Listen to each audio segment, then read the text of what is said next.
I'm Kendra Cook, your host for the DCTV Daily News program out of Dove Creek, Colorado.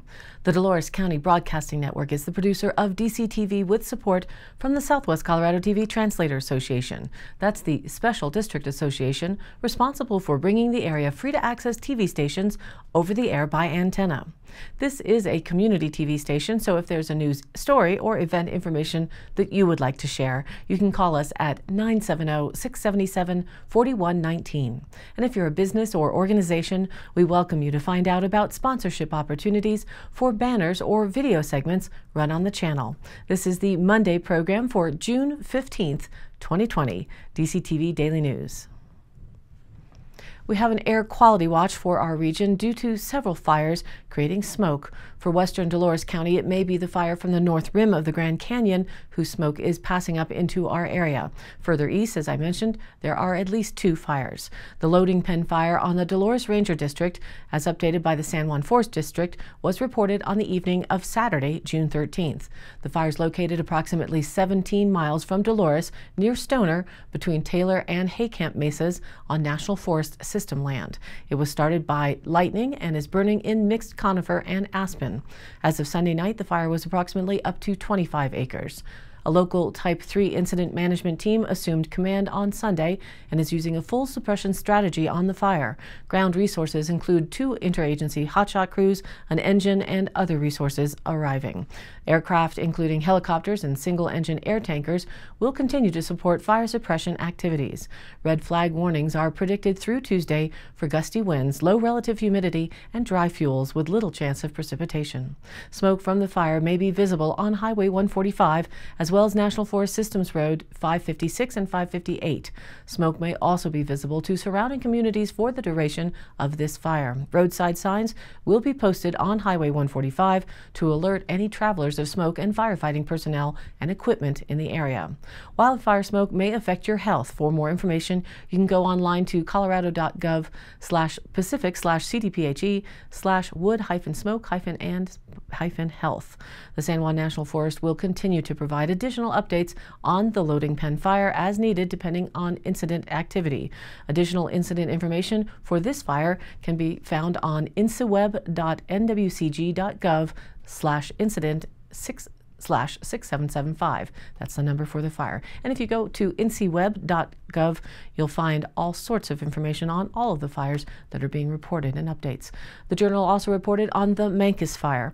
A wildfire that broke out Sunday east of Mancos has grown to more than 200 acres, prompting evacuations and a robust firefighting response.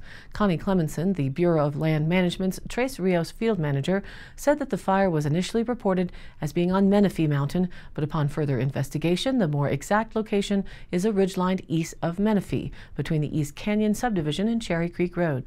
The East Canyon fire at sunset, photographed on Sunday evening from the Durango Skyridge neighborhood, shows the extent of the plume of smoke. Quote, "The blaze has been named the East Canyon Fire, located about 20 miles west of Durango, spanning the La Plata-Montezuma County line."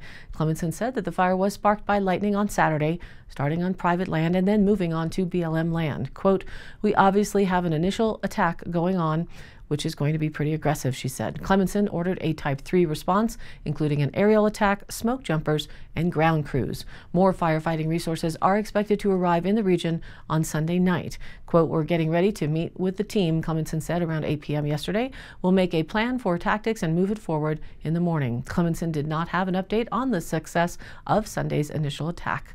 The East Canyon fire broke out on Sunday east of Mancos, prompting evacuations and this robust firefighting response. Vicki Schaefer, Montezuma County spokeswoman, said that residents in the Elk Springs subdivision, which includes County Roads 4-6 and G.3, have been issued a mandatory evacuation. Schaefer also said residents on the north end of Cherry Creek Road have started to evacuate. In all, about 23 homes were evacuated, she said. Residents have been asked to evacuate the Mancos fire to the Mancos Fire Station for registration. The telephone hotline there for help has been established at 970-385-8700. Clemenson said that the fire is burning in a remote area, but there are subdivision and homes in the vicinity. Quote, "We're just being careful and cautious," she said. Firefighters wait for the word to begin fighting the remote East Canyon fire on Sunday. Smoke is prominent and visible from U.S. Highway 160 and Montezuma County Road 46. The smoke looked like wispy clouds hanging on the western horizon from Durango city limits.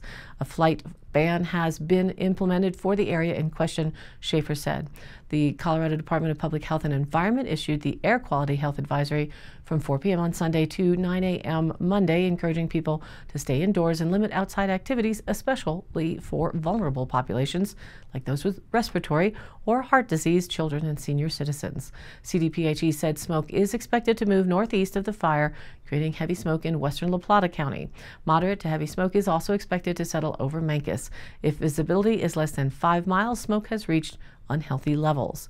The East Canyon fire on Sunday, shown in the picture, on Sunday in the West La Plata County. Firefighting crews are also dedicating resources to another blaze that had burned about 13 acres. That's what we talked about earlier, the Loading Pen fire located between Stoner Mesa and Hay Camp. Spokeswoman Esther Godson said for the Forest Service, a Type 3 incident management team is also on scene there, about 23 miles from Cortez. Ground resources on scene include a hotshot crew, the engines, and other resources supported by SEATs and helicopters. Emergency managers are prioritizing resources based on need, Godson said. This is the first flurry of fires of the season, but what we have going for us is that we were all very prepared. It's highly likely we'll be sharing resources and coordinating as airspace opens. The East Canyon fire on Sunday was started on Saturday, and firefighters are unlikely to receive much help from Mother Nature, though, said Jeff Colton, a meteorologist with the National Weather Service in Grand Junction. As we will see for the next several days, it's going to be hot, dry, and windy. There's little relief in sight. It's going to be a tough battle for the next few days. The NWS has issued a red flag warning for the Mancos area Monday and Tuesday, as well as our area here in Dolores. Temperatures will be in the 80s, with wind gusts reaching 15 to 30 miles an hour and a 0 chance for precipitation. The National Weather Service has issued a red flag warning for the Mancos area Monday and Tuesday. Overnight humidity, which typically increases and helps slow the fire, is also expected to be low, Colton said. A 7-day model does not show any chance of rains hitting our region. It's going to be critical fire conditions, he said. After a widespread lightning storm passed the region on Saturday, about a half dozen fires were reported in areas around Cortez, Dove Creek, and Mancos this weekend on Sunday. All were fought with a full suppression strategy, and all but the Lake Canyon fire were attributed to natural causes. The list includes East Canyon fire at 200 acres southeast of Mancos, the Loading Pen fire, now 30 acres, as this report says, between Stoner Mesa and Hay Camp Mesa, northeast of Dolores, the Kernan Canyon fire, which was 0.1 acres between Cortez and Mancos, the Lake Canyon fire, again 0.1 acres, just east of Dove Creek, the Jacket Canyon fire, 0.1 acre, northwest of Cortez, Road 40, and then a Road 40 fire, which is also a 0.1 acre, north of Mancos, and Red Horse Creek fire south of Mancos. The Dolores County BOCC meeting held discussions on the status of creating a fire ban in the county due to the continued dry conditions and high winds just this morning. Sheriff Wilson was in attendance at the meeting, saying that embers can fly a half a mile to a mile in the winds above 20 miles an hour. It's drier on the west side of the river than the east, but more moisture on the east side. A suggestion for no further control bans no further controlled burns or open burns will be allowed, but a barrel burn with a screen on top could be allowed. Along the Forest Service this is along the Forest Service guidance that campfires in designated pits are still allowed, as are barbecue charcoal, as long as they have the grill. So a fire ban will go into effect for all controlled burns west of the river. Burn barrels with screens are allowed. The final wording will be released through the attorney for released today. No open fires are allowed anywhere in the county west of the river. And please be safe and keep your eyes out for any smoke and report it to the Sheriff's Dispatch. This does not include lawful fireworks. So we are hopeful to have a local fireworks display celebrating the Independence Day and birth of our great nation on July 4th still. And now let's take a look at that local weather report for our specific region for the week. Today, sunny again with a high near 83 degrees and remaining breezy with a south-southwest wind at 10 to 20 miles an hour and gusts to 30 miles an hour. And as I mentioned, we're still in a red flag warning until Tuesday night. For tonight, mostly clear with a low around 54 degrees with continuing breezes, a south wind 10 to 20 miles an hour, and a repeat for Tuesday, sunny with a high near 83 degrees, windy with a south-southwest wind 10 to 20 miles an hour, increasing to 20 to 30 miles an hour tomorrow afternoon, with winds gusting as high as 40 miles an hour. Tuesday night, we're looking for clear skies and a low around 54.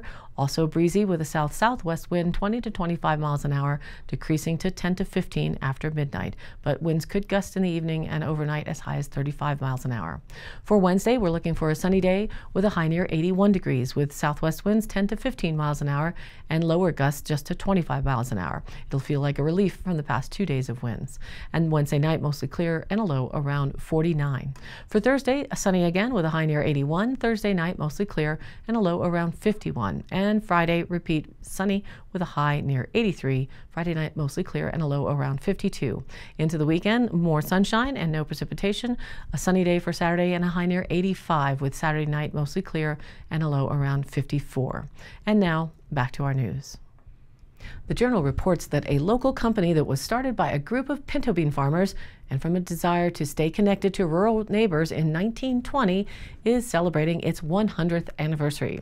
Farmers Telephone and a telecommunications company in Pleasant View and Cortez offers phone, internet, and web services. It was founded in 1920 by a group of farmers. Quote, in rural America 100 years ago, you had to rely on your neighbors, and that communication was pretty critical, said Terry Hines, general manager of Farmers Telephone. The group of farmers and neighbors pooled their resources and sold shares at $25 each to finance the operation and pay for the infrastructure. They worked to run the telephone lines together, and families had to set their own telephone poles. It was a community effort, Hines said. The focus on community and connection has not changed in the last 100 years, according to the company. Hines said it's one of the company's assets and one of the reasons it has been a staple in Southwest Colorado for a century. After schools closed because of the coronavirus pandemic and left many students without internet, Hines said that the company installed 3 Wi-Fi hotspots in Cortez so students could access them and finish their school year. While the company originally planned to celebrate with a gathering of 250 to 300 people, live music, and games, it has decided to postpone the festivities until next year to follow public health advice and social distancing requirements related to the coronavirus and Project COVID-19. We put the kibosh on doing anything big, Hines said. We want to be able to celebrate with our customers and give back to them too. Although the company might not be celebrating its 100th anniversary this year, Hines did announce that they would be expanding internet services to Dolores and Lewis by the end of June. He said that there has been interest from those communities because residents want, quote, more robust access to internet. Earlier this year, the company also expanded here to the Dove Creek community, which, quote, had limited access to high-speed internet, Hines said. He added that the company opened up service the day the schools closed due, and it was one of the busiest weeks that the company has had. The push to expand internet access to rural communities is a statewide effort. The Colorado Office of Broadband, which hopes to expand internet coverage to all of rural Colorado, estimates not much has changed in the past year. By the end of May, 87.1% of rural communities in Colorado had access to broadband, up from 86% in May of 2019. In the past year, the state has awarded $20 million in grants to private internet providers and local governments to increase internet service to rural communities, according to a report in the Colorado Sun. Farmers Telephone plans to continue its expansion while touting its 100-year legacy. The company has the Farmers Telephone Museum housed in the original building where the company launched in 1920 in Pleasant View. The museum has photographs, equipment, and memorabilia collected in the past century, including vintage switchboards and telephones. The company, which started with a switchboard and an operator, moved to direct dial in the late 1950s and began offering dial-up internet service and email in 1997. Quote, we're a rural partner, Hines said, and that's our strength. And the Durango Herald reports that the thrifty nickel is not going to continue printing after 35 years in the Four Corners. Liz Weber photos. And here's the story. When Robert Elmore moved to Farmington in the 1980s, the Thrifty Nickel was a local city classified paper, but when he bought it in 1989, he saw the potential to turn it into a paper serving the Four Corners. After 35 years in print, the Thrifty Nickel announced in early May that it would permanently close its doors, unable to weather the economic environment. During its time, the classified paper reached more than 100,000 people a week throughout the Four Corners and helped support local charities and fundraising, said Alan Elmore, Robert's son and the manager of the classifieds since 2008. Quote, You put your heart and soul into your business. You bleed for it. You sweat for it. Whenever the business takes a hit, you personally take a hit. It felt like putting down a pet, Elmore said. While some people might blame websites like Craigslist for pushing classifieds out of business, Elmore said that their family paper could have operated for many more years if it had not been for the coronavirus pandemic's impact on local businesses. But Elmore did say very little of the paper's income came from everyday consumers after Craigslist because they had to offer the smaller ads for pretty much free.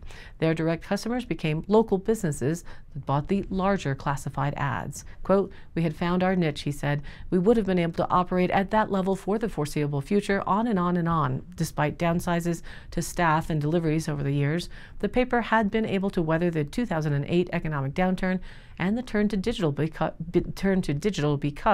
it held a unique position in the Four Corners community, Elmore said. Quote, "We had a huge following from the agriculture community, gun owners, and people selling livestock and pets," he said.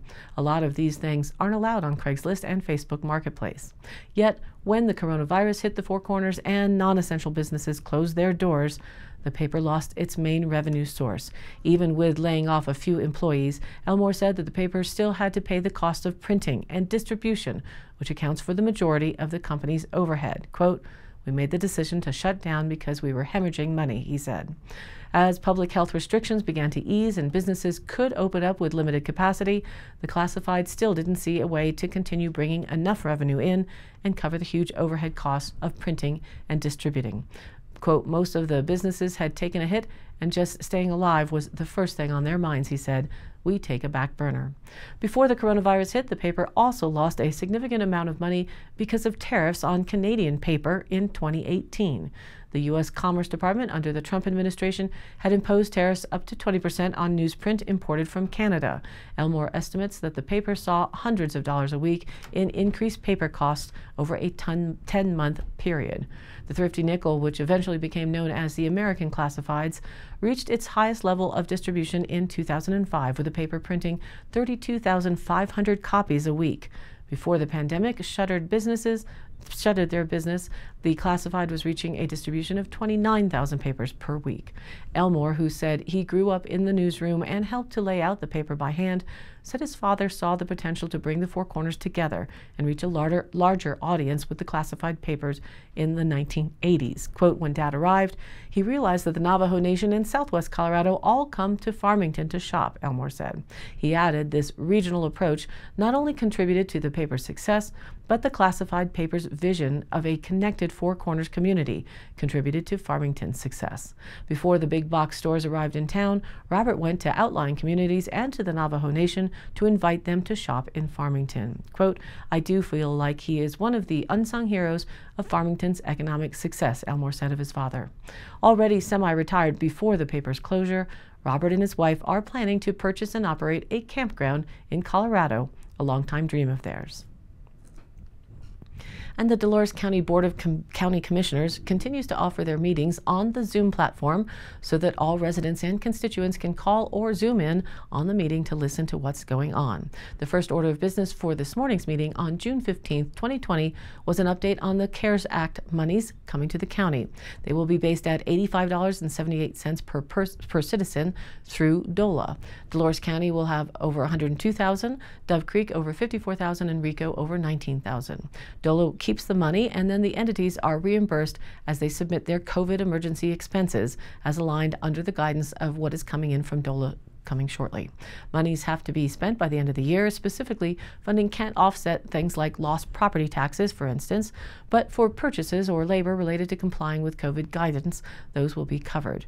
The agreement to submit to the state was approved by Dove Creek, Dolores County today, and Rico will look at it this evening. And next up, Keith Kiesling was approved to be renewed at his position as SWRETAC designee. He is also our county emergency manager. And our fairgrounds is requesting a variance for their junior rodeo series at the fairgrounds. Our public health department said that rodeos in general will be addressed by the governor's office of the CDPHE hopefully this week. The variance request could allow for there to be activities at the fairgrounds with distancing and cleaning practices in place. The commissioners signed the variance request with support from the public health office. The public libraries are also working on the potential to submit a variance request. In more happenings, there was more discussion at the meeting on the West Fork Fire Department request for monies to build their firehouse facilities on the county-owned property. The building must be something that can be afforded and sustained. And Dunton Hot Springs liquor license application was also approved. And I post up High Canyon Country happenings and links to news and articles on our Facebook page, which is, of course, the DCTV Daily News. You can also watch the program replay there, along with news links and stories of local interest. And you, too, can share other events or news there and join in on the conversation. This is your local community TV station, so if you have something you would like to share, contact us, dcbnnews@gmail.com, or call the station 970-677-4119.